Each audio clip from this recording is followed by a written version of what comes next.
This podcast is brought to you with the kind support of Velox Capital, a female-run investment management firm based in Evanston, Illinois, which works with clients on a wide variety of mandates such as custom diversity solutions, manager due diligence, diversified hedge fund to fund allocations, and advisory services. I would say go for it, but the world is not your oyster, because saying that really underestimates the world. The world is your Everest if you're up for the challenge. Sometimes it's going to be fun. Sometimes it's going to be super hard.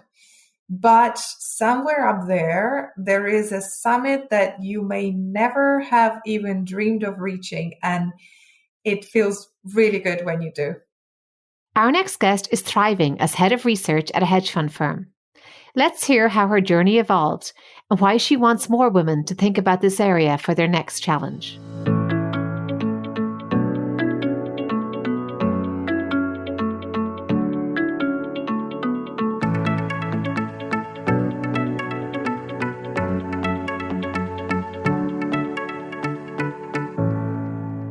I'm Aoife Devitt, and welcome to the 50 Faces podcast, a podcast committed to revealing the richness and diversity of the world of investment by focusing on its people and their stories.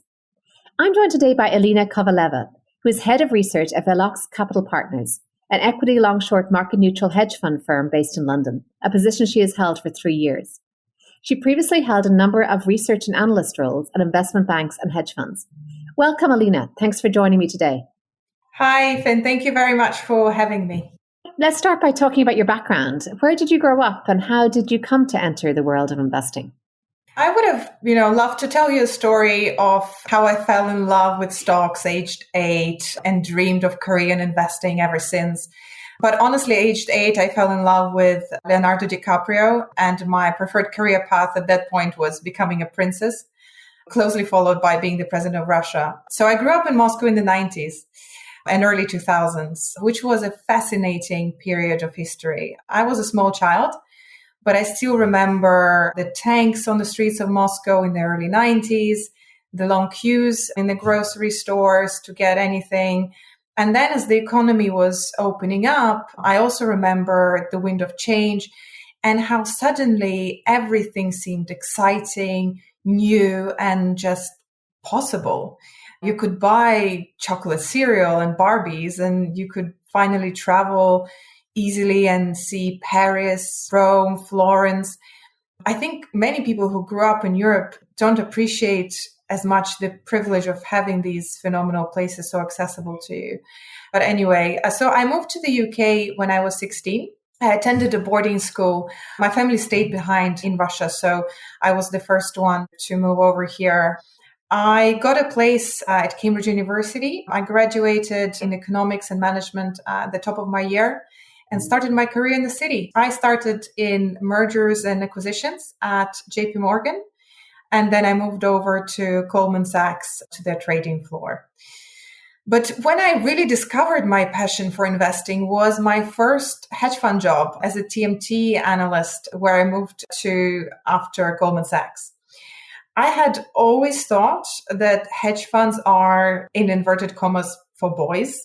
But somehow at that point, I decided to just give it a go. And I haven't looked back ever since. It was the best decision I've ever made. I really found my element and a job that makes me excited to get up in the morning, every morning almost every morning. So yeah, I'm really enjoying it. Well, that's a wonderful story. There's a lot I'd like to unpack there. I was also in Russia in the 1990s, not living there, a little bit older, university student, and also experiencing some of that kind of wild time. And you're not the first person in the podcast series to mention just how much of a sort of breakthrough time that was. So it must have been really interesting. In terms of the culture shock of moving to the UK age 16 to a boarding school, did you experience much in that way? I wouldn't say there was much of a culture shock per se. I think it was just the experience of moving on my own and kind of living on my own. I would say, there are remarkably a lot of similarities between our cultures. So in that respect, I wouldn't say I was shocked at all. I actually quite liked it here, which, I guess that's why I've stayed for 15 years now. That's very interesting. And then we'll come back to your perception of hedge funds being for boys later. Can you talk a little bit about your day-to-day role now as head of research? What are you doing and what do you enjoy about it? So my current role really boils down to finding good companies before the market discovers them. What I do to achieve that is carry out industry research. I read a lot. I build models. I spend a lot of my time in Excel. I analyze the data and the numbers, go through company financials. I speak to managements of the companies that I look at, sell-side analysts, industry experts, etc. There are so many aspects about my job that I think would appeal to anyone who's curious and analytical. Firstly, working in investment management, you really get to be at the forefront of developments in virtually every industry because in the end, it's your job to sniff out new trends. And it's the platform to learn about so many different things and trends that will shape the future of the world we all inhabit. And that often means meeting fascinating companies. Take one small Swedish company called RenewCell that I met some months ago. They developed a unique technology to recycle used clothes. So at the moment, the clothing industry is completely linear. We're so used to recycle plastic bottles and paper and things like that, but only less than 1% of clothes we wear is recycled, which is completely insane when you think that cotton production is actually one of the most environmentally harmful industries. There is a sea in Asia that disappeared, the Aral Sea, because of cotton production, essentially. So RenewCell came up with this technology to take your used jeans and t-shirts and zip them, debutton them, shred them, put them through a bunch of chemical processes, and it makes them into a pulp that goes into making fabrics. And they might have just closed the loop in fashion, which is huge. And I get to meet those companies on a regular basis. Another thing that's quite humbling and quite exceptional about being in public equity investing is the opportunity to, as Einstein said it, stand on the shoulders of giants. What I mean is that I speak on a almost daily basis to CEOs of some of the biggest and some of the most interesting companies in Europe and globally. And these are fascinating people with decades of experience, and it's really privileged to have insights from them. You might have seen the orange bikes of Just Eat Takeaway on your streets, and it's a company that I follow for a while. And what I do know is that the CEO, Jitse, he founded the business maybe 10, 15 years ago in his garage in Amsterdam, and it's now a 15 billion global business. It's really a privilege to be able to speak to these people and find out more about their companies and their industries. And that you make a really interesting point about the impact side when you mentioned that the company that focuses on recycling. How much of your analysis now is focusing on the ESG risks, I suppose, it's attached to a company and sustainability of its business model as well as any impact it has? It's very much in the DNA of our research process. So we are an ESG integrated company. So for example, when I do my research, I don't necessarily look for impact investing, but what I do consider is all the three letters in E, S, and the G. When I do my research, in the same way, I would consider the strength of a company's balance sheet or the barriers to entry that their industry has or the competitive dynamics within an industry. Because what you come to realize is that ESG is a long-term fundamental driver of our performance for companies and therefore stock prices. And do you think that hedge funds overall are starting to be more aware of this, because it is certainly being investor driven for, say, mainstream equity managers? And sometimes I feel that alternative strategies are a little slower to get the same treatment, but it seems like it is inevitable now. Absolutely. I think it's just a question of time before ESG is part of everyone's research process in the same way you would always consider the company's leverage position and you would take into account their ESG standing as well. That's really good to hear, actually, from an investor standpoint. So moving now to the point you made earlier about some of the diversity within, say, the segments. What has your experience been of diversity in the world of investing? And maybe you can bring to bear some of the experience you've had globally in that respect. Sure. I'm mostly going to talk about gender diversity because that's my area of focus so far. And what we do know is that the hedge fund industry as a whole is very much behind the curve. I mean, the industry now manages something like $3 trillion in assets, I think, and less than 1% of that is controlled by women. And even when you look in terms of proportion of women in investment roles and hedge funds, at the moment, it's only about 10%. So, I mean, and I have plenty of anecdotes about being the only woman in this and that meeting. I think my personal record was actually a meeting of 50 people where I was the only female. I think it's important to point out, though, that I do not really argue for diversity for the sake of it. Our investors, in the end of the day, they trust us with their life savings. And the priority should be to deliver returns to them. And we should not compromise on this objective for the sake of giving everyone a go. But evidence points only in one direction, and it's that gender diversity actually improves performance. Whether it's because we're reducing groupthink or because we're replacing below average performing males with above average performing females or something else, the jury's still out on the reason. But the fact is, there's a lot of statistics, but I'll give you one. Bloomberg has a proprietary women's hedge fund performance index, which has substantially outperformed the broader industry index since 2007 when it was initiated. So I think we owe it to our investors to improve diversity. And on a personal level, I find it really a shame that we don't have more women in hedge funds. Because the hedge fund industry, despite some of the reputation that it might have, is a great place for women to work. Your results are very visible, quantifiable, and therefore performance is very objective. It takes some of the more advisory focused role in finance. Politics can, and unfortunately they do, play a much bigger part in promotions and compensations, playing golf with the clients or being part of the same private members club or things like that. But in the hedge funds are in the end much more meritocratic because performance is so easily assessed. It's about the returns you generate. Plus, I think in terms of hours for women who would like to combine career and children and family life, markets close at 5:30 p.m. in most cases. So you're free to go, essentially. And if you have some work to do, you can do it later in the evening or over the weekend. And you don't have the pressure of billable hours that you might have in some other consulting or law industries. So I take it quite personally to promote hedge funds as a place of work for women because I think it's A, very interesting, and B, very good place for women to work. And the second thing I wanted to say, and you touch upon an interesting point there, which is the global experience. It kind of got me thinking. And I think the fact that I grew up in Russia helped me a little bit in terms of demystifying some of the jobs that can be perceived as male dominated. So take judges, for example. I seem to remember that in the UK, it's 80% of judges are male or the vast majority of judges are male.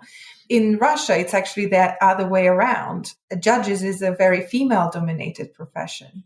So it just shows you that there is nothing about the job itself that closes it to much higher women participation. It's just a historical thing that happened. That's a very interesting point. And I think the point you made also about hedge funds and the lack of women in that is also, it sort of brings together the intersections. In the hedge fund arena, it's the intersection of both the world of finance, which is underrepresented, and the world of founders, which is also underrepresented.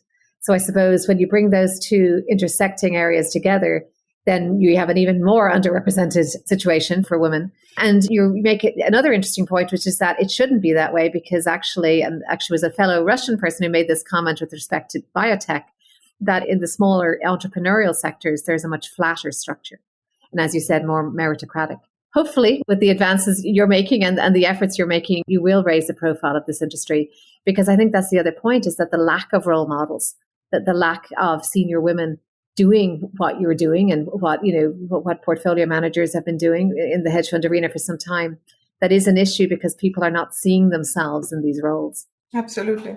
So in terms of things you would like to see to address this problem, I know that you're a member of the Girls Are Investor Affinity Group. Have you seen other initiatives work, such as maybe deliberately having, going outreach perhaps to schools and to career offices to attract more women into the investing world? For me, there's two work streams that I think are both equally important. The first is working with graduates and girls early in their careers to promote hedge funds as a place to work and demystify the culture. Because I think some of us have seen the, serious billions, etc., that haven't done any good to the hedge fund industry reputation as a place to work. But it's actually, as I mentioned, a great place to work. So I start with things like GAIN, Girls Are Investors. I also volunteer for Founders for Schools and Math for Girls, which starts at an even younger level. So it aims at girls who are doing their A-levels. It's about getting more girls to enter the hedge fund industry at the entry level. But I also think it's important to address the glass ceiling, because statistics shows that there is more girls entering finance and hedge funds at analyst level, but a lot less women in more senior professions, especially when it comes to portfolio management, founder and CIO roles. I don't think we have found a final solution yet, but what I do think helps is, number one, having role models. And it's not just about having very senior role models, the Sheryl Sandbergs of this world, but it's also about having women in flesh who are very close to you in terms of career progression, who have done it and struggled through the same struggles, and their roles are perhaps more achievable to you than someone a lot more senior. And then finally, it's about providing the right support structure for women. And it's also up to us to raise these points. And I always give an example of when I joined the hedge fund industry. In both of my funds, there was no maternity policy at the time.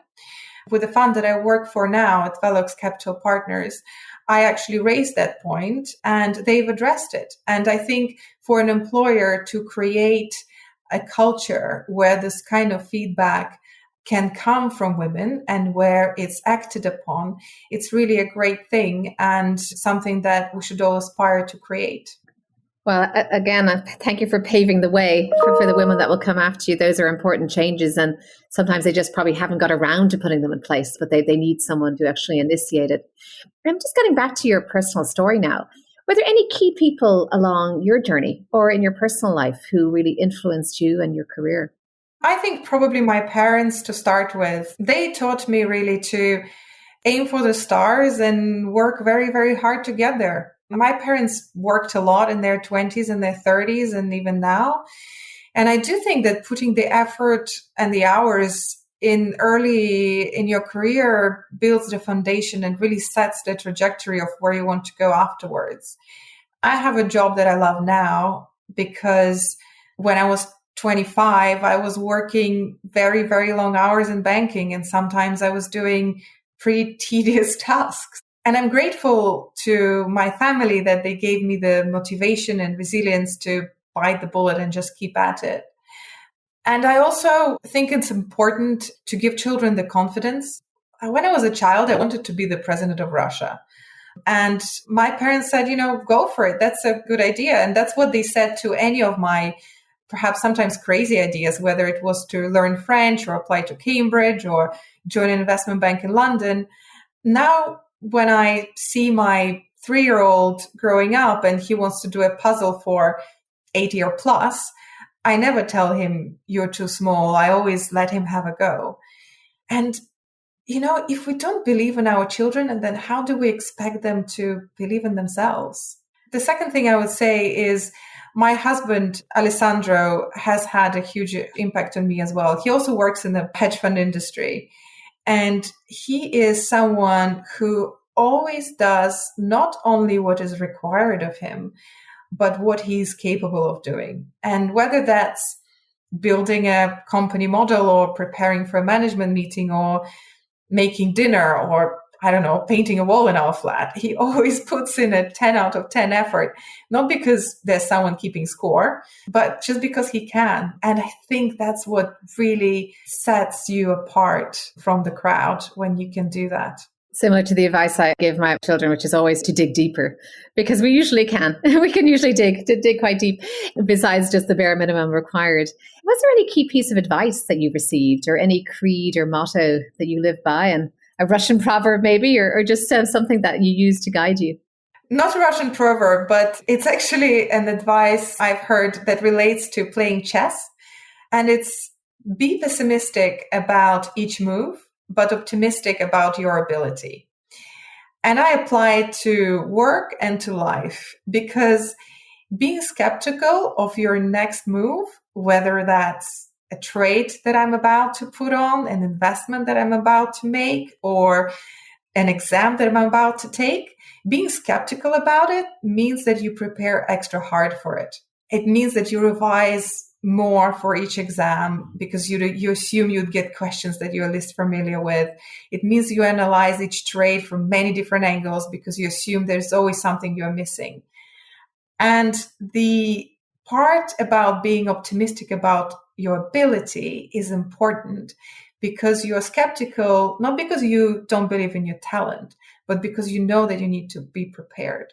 And believing in your ability gives you the confidence that really makes you take that extra challenge and try a new role, move abroad, or even approach someone cute at a bar. And I would say, don't fear other people's fears. I always thought that I was pretty fearless and always up to the challenge. But when I was considering moving to a hedge fund, I chickened out a few times, just thinking, it's for big tough guys from the movies. But it was other people's fears. It's what other people told me about it. And it wasn't until I tried that I realized it's something that I love doing. And the final thing I would say is be nice. That's a very generic but very good piece of advice, because in the end of the day, it's easier to be successful at anything when others also want you to be successful, or at least when others don't actively want you to fail.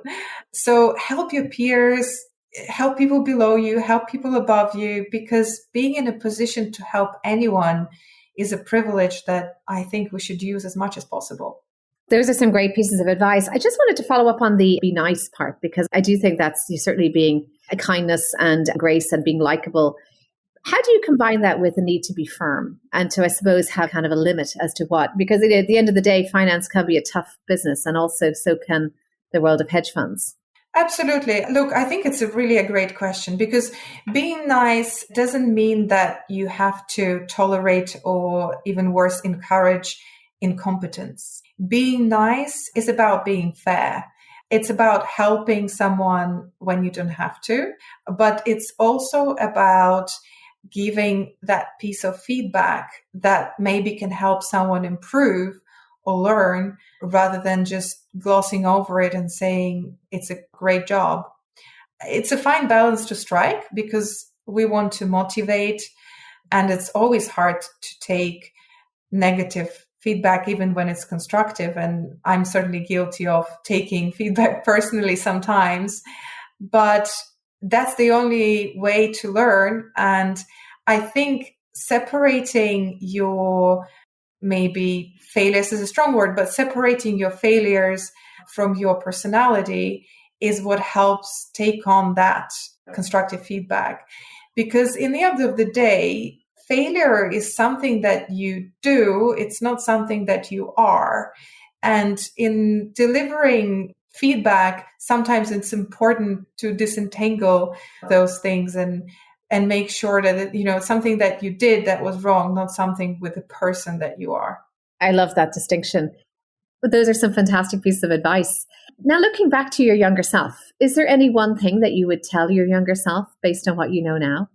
I would say go for it, but the world is not your oyster, because saying that really underestimates the world. The world is your Everest if you're up for the challenge.